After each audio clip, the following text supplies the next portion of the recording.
All right, welcome back, 8:10. So Chicago officials have issued warnings. Joni's been talking about this all morning long to anybody planning on hosting or attending a St. Patrick's Day party this weekend. Yep, the Department of Business Affairs and Consumer Protection say that they will be out there increasing their investigations going into the weekend. They want to make sure that businesses are doing what they're supposed to be doing when it comes to COVID safety restrictions. And the Department Commissioner Rosa Escareno joins us right now with more on the plans for this weekend. Hey, thank you so much for joining us this morning. Thank you. So group gatherings have a limit, and these bar owners should know what it is. What do you want people to know about when it comes to this? Because people like to know, too, as they go in. They want to make sure that they're safe. Absolutely. And, I think we've had a year of trying to get this right. And the business community has been completely amazing in really just trying to keep with the constantly changing guidelines. And I think that the public, as you say, Anita, they actually want to feel safe. So the goal is to celebrate safely. We will be out there certainly enforcing. But most importantly to us is that engagement that we've actually had with the business community and the ongoing conversations. And yes, we've learned a lot over this past year, and I think we got it right. And so the businesses are definitely prepared. We've been engaging with them.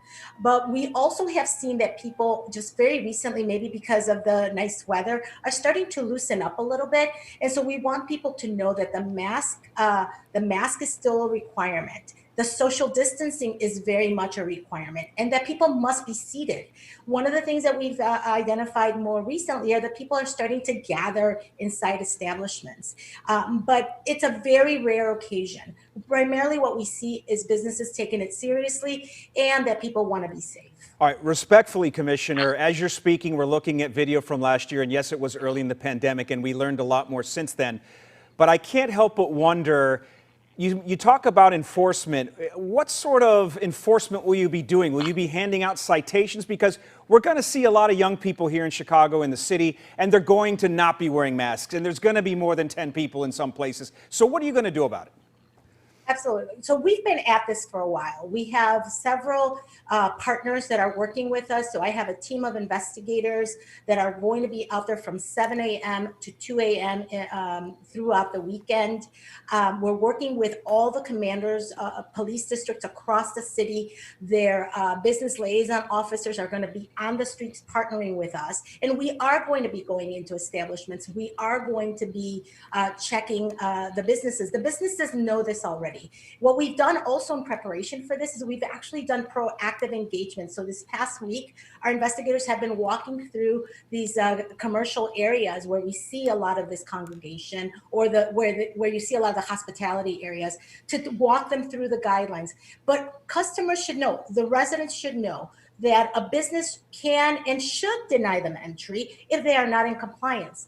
If the business does not do that, then they're going to be cited. So the 50 max or 50% capacity per space is a requirement. And again, I think that what we find most right now is that people are starting to stand up, congregate closely. We know people want to enjoy themselves. We could do it, and we could do it safely. We have proven time and time again that we've been able to do this.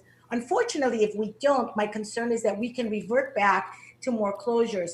The mayor has been very positive and optimistic, and so am I, about continuing this progress. But, Scott, we've learned a lot from last year. I remember last year, it was just the very beginning of the pandemic, and we were trying to figure out the constant changes even then. But I think we've come a long way, and we ask the residents to really work with us so that we can all celebrate in a very safe manner. Rosa Escareno, the Department of Business Affairs, thank you so much for joining us this morning, and happy St. Patrick's Day to you. Stay safe. We're all Irish on this day. Okay, thank you.